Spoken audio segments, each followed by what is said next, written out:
My name is Christina. I am 33 years old. I am married to my husband, Philip, and we have a little daughter named Cecilia. She is only 1 year old, but she has already changed every part of my life. When I look at her face, I feel love so strong it almost hurts. At the same time, I feel fear. Fear of failing her, fear of not being strong enough, fear of making the wrong choices. When Philip and I first got married 5 years ago, life was not easy. We did not have our own home. We lived in a small rented room with thin walls and very little space. But we were young and hopeful. We had a simple dream. One day, we would have a home of our own. Not a perfect house. Just a place where we could feel safe and belong. We made a careful plan. We would save money and buy a small house first. Later, when life became easier, we could move to a bigger one. It sounded realistic. It sounded responsible. Philip worked hard, and I worked hard too. We believed that if we were patient, everything would slowly fall into place. Then my mother stepped in. She did not like our plan. She told us not to waste time with a small house. Buy a big one now, she said. I will help you. At first, I was unsure. Big houses meant big loans, big pressure, and big risks. But my mother spoke with confidence. She promised to give us money. She promised that my husband's parents would help too. Most importantly, she promised something that made my heart finally feel calm. I will take care of your baby, she said. You can go to work. Don't worry. Those words felt like light breaking through heavy clouds. When I became pregnant, everything felt uncertain. Money, work, the future. Nothing felt stable anymore. But my mother's promise changed everything. I trusted her completely. She was my mother. She loved me. Why would she promise something she could not keep? With her support, we bought a big house. It felt like a miracle. I remember walking through the empty rooms, placing my hands on the walls, imagining Cecilia growing up there. When she was born, small and sweet, my heart felt full. For 3 months, I stayed home with her. Then my mother took my place, just as she promised. At that time, I truly believed we were safe. I believed that a promise made by love would never disappear. Buying the big house felt like a bold step into the future. It was not what Philip and I had planned at first, but my mother's confidence was strong enough to quiet our doubts. She spoke about the house as if it were already ours, as if the risk had already been solved.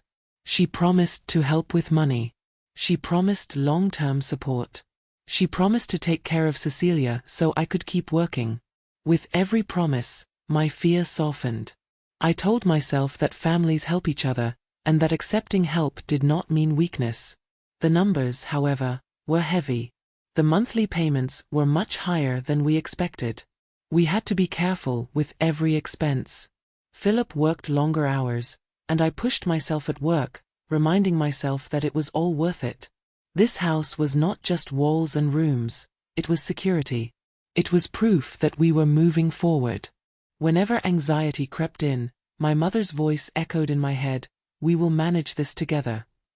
When Cecilia was born, everything else disappeared for a moment. She was tiny, warm, and perfect. Holding her in my arms, I felt like nothing could go wrong. For 3 months, I stayed home, learning how to be a mother. I was tired, but happy. Philip would come home from work and smile the moment he saw her. We talked about the future quietly at night, promising each other that no matter how hard things became, we would keep going. Then I returned to work, and my mother stepped in, just as she said she would. Every morning, she came to the house, kissed Cecilia's forehead, and told me not to worry. "Go to work," she said. "Focus on your job. I've got this." Those words gave me peace. I trusted her completely. I didn't check in too often. I didn't question anything. I believed trust meant letting go. For a while, life felt balanced. Philip and I paid the bank on time each month. My mother stayed with Cecilia during the day. In the evenings, we came home tired but relieved. We ate dinner together, watched our daughter laugh, and told ourselves that this was what stability looked like. When Philip thanked my mother, she smiled proudly. When I thanked her, she waved it away as if it were nothing. Looking back now, I realize how fragile that balance was. It depended on promises instead of plans, on feelings instead of clear boundaries. At the time, I didn't see it that way. I saw a family working together. I saw love filling the gaps that money could not cover. I believed that because we were trying our best, it would be enough. There were small signs I ignored. My mother sometimes looked tired. She talked about wanting more freedom, more time for herself. I listened, but I didn't worry. I thought she was only speaking casually, not warning me. I believed that love would always show up when we needed it most. I truly thought we had found balance. I didn't know it was temporary.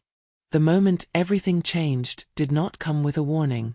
It came quietly, in the middle of an ordinary day. My mother looked at me, avoided my eyes, and said the words that still echo in my mind, "I'm tired. I want my own life." At first, I didn't understand. I smiled and waited for her to explain. I thought she meant she needed a short break. A weekend. A few days. But she didn't continue. She simply repeated herself, softer this time, as if that would make it easier to accept. I felt my chest tighten. "But you promised," I said. My voice sounded small, almost childish. She shrugged gently, as if promises were things that could change shape without warning. "I helped enough," she replied. "Now I need time for myself." In that moment, I didn't feel angry. I felt abandoned. As if the ground beneath me had suddenly disappeared. Cecilia was only 1 year old. She was too young for daycare, and we couldn't afford a nanny. The house payment didn't pause for our panic. The bills didn't care about broken promises. Philip and I looked at each other that night, both of us silent, both of us scared. He asked, "What will we do now?" I didn't have an answer. The days that followed blurred together. Philip left for work early every morning, trying to carry the weight of our finances on his shoulders. I stayed home with Cecilia, telling myself I could handle it. But caring for a baby all day is not just work. It is constant attention, constant movement, constant exhaustion. I slept in pieces. I ate when I remembered. I measured time by naps and cries. Some days, I didn't realize hours had passed until I looked at the clock and saw how slowly the day was moving. By evening, Philip came home exhausted. We ate dinner quietly while Cecilia played on the floor. We were too tired to talk about dreams or plans. Sometimes we were too tired to talk at all. At night, when the house finally went quiet, I lay awake, listening for Cecilia's breathing, wondering how long we could survive like this. What hurt the most was not just the exhaustion. It was what I saw on my phone. Photos of my mother in the park. Smiling with new friends. Dressed nicely, enjoying dinners and parties. She looked free, happy, alive. And I sat on the floor, holding my daughter, feeling invisible. I wanted to call her. I wanted to scream. But when I did call, I softened my voice. I asked politely, "Can you help me just a little?" She always had a reason. She was busy. She was tired. She needed time. I started to feel something I never wanted to feel toward my mother, anger. But I swallowed it. I told myself she had the right to live her life. I told myself not to be ungrateful. Still, the anger grew quietly, mixing with sadness and disappointment. I wasn't just losing help. I was losing the trust one had built my future on. Our life became a loop. Wake up early. Feed Cecilia. Clean the house. Try to cook while holding her. Sit on the floor when my legs gave out. Close my eyes for 1 minute, only to open them when she pulled my hair. Smile through the exhaustion. Repeat. There was no break. No pause. Just survival. One night, after Philip fell asleep, I sat alone in the kitchen and cried without making a sound. I realized then that I wasn't angry because my mother chose herself. I was angry because she chose herself after building my life on her promise. I didn't lose help. I lost trust. After weeks of exhaustion and quiet anger, something inside Christina slowly shifted. She realized that waiting for her mother to return was keeping her stuck. The promise was gone, and hoping for it to come back only made each day heavier. One evening, after Cecilia finally fell asleep, Christina sat at the kitchen table and said to her husband, "We can't live like this anymore. We need a new plan, one that depends on us." The first step was asking for help elsewhere. On Sunday, they visited Philip's parents. Christina felt nervous as she spoke, her voice careful but honest. She explained how tired they were, how hard the days had become.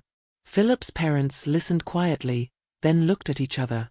His father said gently, "We are not as strong as we used to be, but we can help on weekends." It wasn't a perfect solution, but it was something real. Christina felt a small weight lift from her chest. That night, she made a decision. If she couldn't work outside the home, she would work from inside it. When Cecilia slept, Christina opened her laptop and began searching for part-time online work. The jobs were small and didn't pay much, but every task completed felt like a step forward. She worked late into the night, her eyes burning with tiredness, but her heart feeling steadier. For the first time in months, she felt in control again. Philip made changes too.